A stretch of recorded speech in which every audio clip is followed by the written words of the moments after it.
Hi, everybody. Dan Illman, Mike Beer, kicking off an all-stakes pick four at Keeneland on Bluegrass Saturday. It's race number 6, and it's the Grade 2 Appalachian going a mile on the turf. These are for 3-year-old fillies. Let's take a look at this field. 9 solid 3-year-old fillies running for a $400,000 prize.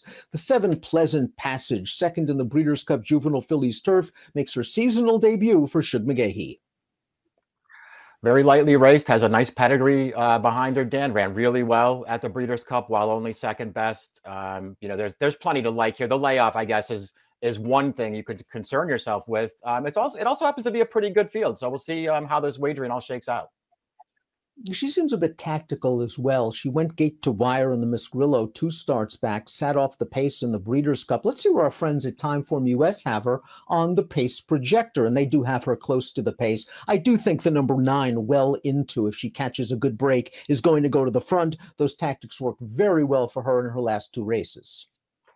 Yeah, Well Into does seem like the most likely pace setter in this race. There are some other horses who could certainly be forward. It'd be kind of surprising if the 9 didn't make the lead here. The number 1, Beautiful Navigator, seems to be improving with each and every start for trainer Kenny McPeak, a maiden winner on turf 2 starts back, just missed in a stakes race going a mile, draws inside, has enough tactical speed where probably could work out a solid ground-saving mid-pack trip. Yeah, I think those things are all true. I'm not totally sold on this horse yet, Dan, but she's going to be a good price in this race, and I respect McPeak for running her here. I remember her debut at Saratoga last year. I didn't think that she ran that well in that race, but maybe she just needed it. She's obviously better now. Just missed in that stakes race last time.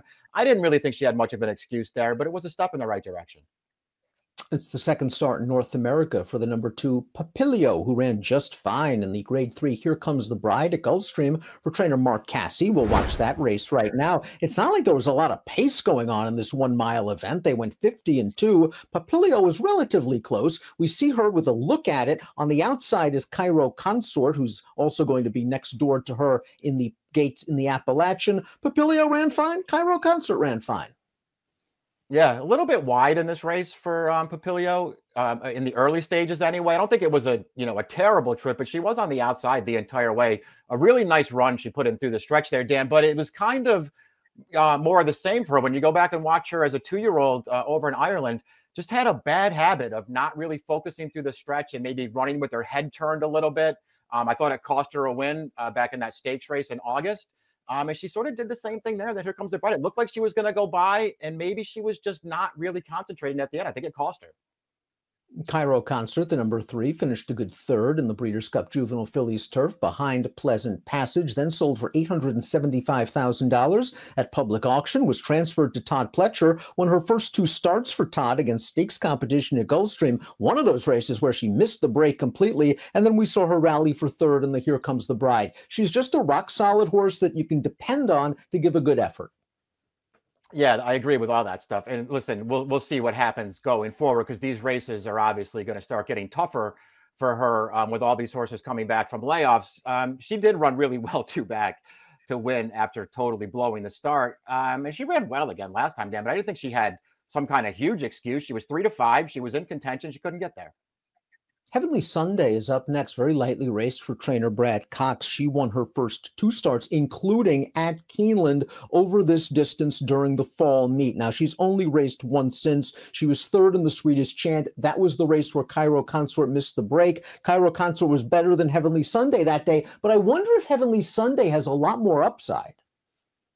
I think she does. I'll be honest. I bet her in that Swedish Chant last time. I thought that was a good spot for her. I was actually pretty disappointed that she didn't win that race. I thought had a perfectly good trip in there, a real shot at it through the stretch, and just really wasn't quite good enough. That being said, it was off a little bit of a layoff. Her first 2 starts, there was 2 starts last year as a 2-year-old. They were both really good. I think this horse still has a chance to really take a step forward at some point.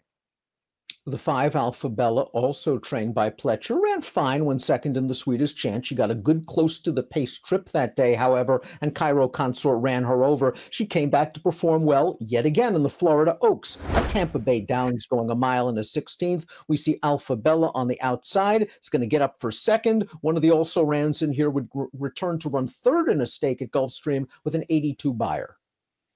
Yeah, she's only second best here, but this is another good performance. The horse that winds up winning, though, is just better than she is. That horse, I believe, is now 3 for 3 undefeated on the grass. So it's not like a super bad loss for this horse, even though she was a relatively short price. She ran fine there. I liked her effort 2-back. She ran good last time. I think she could fall into the right trip in this race. I mean, I have a real trouble knocking her. I do think that, again, these races are going to start getting tougher, and she's going to have to find a way, I think, to improve if she's going to win this one. Be Your Best, the number 6, is an under-the-radar contender for Horacio de Paz. I think this filly did some very good things, winning her first 2 starts at Saratoga, including the P.G. Johnson. She was totally pace-compromised when wired by Pleasant Patches, the Miss Grillo, and we'll watch the replay later. She did not have a good trip in the Breeders' Cup Juvenile Fillies turf.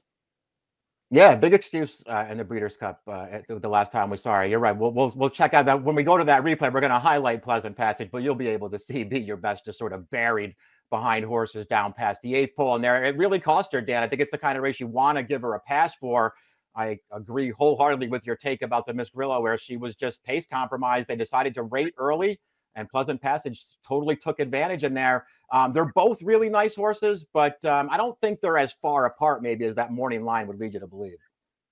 Pleasant Passage returned $32, winning her debut for Shug, going 2 turns at Saratoga. Rad Ortiz gave her a beautiful ride when taking the bull by the horns, taking advantage of a paceless race in the Miss Grillo, and she ran fine in the Breeders' Cup Juvenile Fillies turf. Mike, take the replay. She runs well in here, Dan, I think. I mean, this trip is pretty good. They wound up, sort of rating her to the back of the pack, but she switched clear right behind the winner in upper stretch.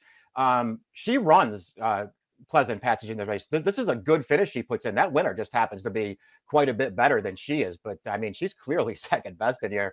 Another good performance, ran well in all 3 of her starts, has good tactical speed. There's plenty to like here, Dan. I mean, she might wind up being the favorite, and that's your call whether you want to take some kind of short price on her, but she's good. And while we saw her alter course to the outside for a clear run at about the 3/16, Be Your Best was sort of down towards the inside, trying to pick her way in between horses. Sabalenka is up next, and she went to the front at Churchill Downs in her final start as a 2-year-old, and she was able to control that pace, took the field gate to wire, but the field's come back okay, at least on dirt. The 5th place horse has become a Kentucky Oaks contender. She won a first-level allowance with an 86, then she won the Fairgrounds Oaks. Maybe she'll try to show some fresh speed under Ricardo Santana. Yeah, that's certainly possible, Dan. We'll see. She's one of the ones who feels like she really has to improve if she's going to contend with some of these horses. But she was 2 for 4 on the grass last year. She won on the lead. She won without the lead. She seems like she has a good amount of versatility. And she's just going to be a huge price in this race. The number 9, Well Into, is your expected pace setter on the Timeform US Pace Projector. She won 2 races at Gulfstream Park during the championship meet, both on Lasix. She'll, of course, be with Lasix off at Keeneland. But here's her most recent effort. First level allowance. She showed good speed. She rated kindly. She strutted on home. Yeah, just an easy win here. It's sort of a carbon copy of the maiden win back at the end of January, Dan. I mean, both of those races just absolutely loose on the lead right from the start, too. Nobody else went in either of these races. She didn't have to go fast. She took no pressure, and she had plenty left through the stretch of those races. None of that means that she isn't any good. She seems like a horse who has some talent, but man, she'd be hard to bet off of those last 2 races just because she had all the best of it both times. Top pick time for the first leg of the All Stakes Pick 4 at Keeneland on Bluegrass Saturday. Mike, you're going with Be Your Best. She had trouble last time out. She was pace compromised the time before. Her races at Saratoga indicated she is a stakes filly.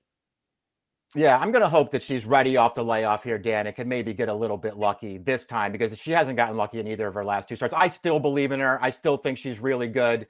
And at the morning line price, it was sort of an easy call for me to take her. I'm just going to hope she gets a trip this time. The 7, I think she's the horse to beat here. I'm assuming she'll be ready off the layoff. I'm still going to use the 4, Heavenly Sunday. But man, she's got to take a step forward here. I won't take any less than the 5-2 on Pleasant Passage on the morning line, and something tells me I'm not going to get the 5-2. I do want to keep an eye on Papilio, though, who ran just fine in her North American debut. I think she'll do well and is tactical enough to work out a trip. 6-7-4-2 for Mike, 7-2-3-4 for me, and the Appalachian at Keeneland. Good luck.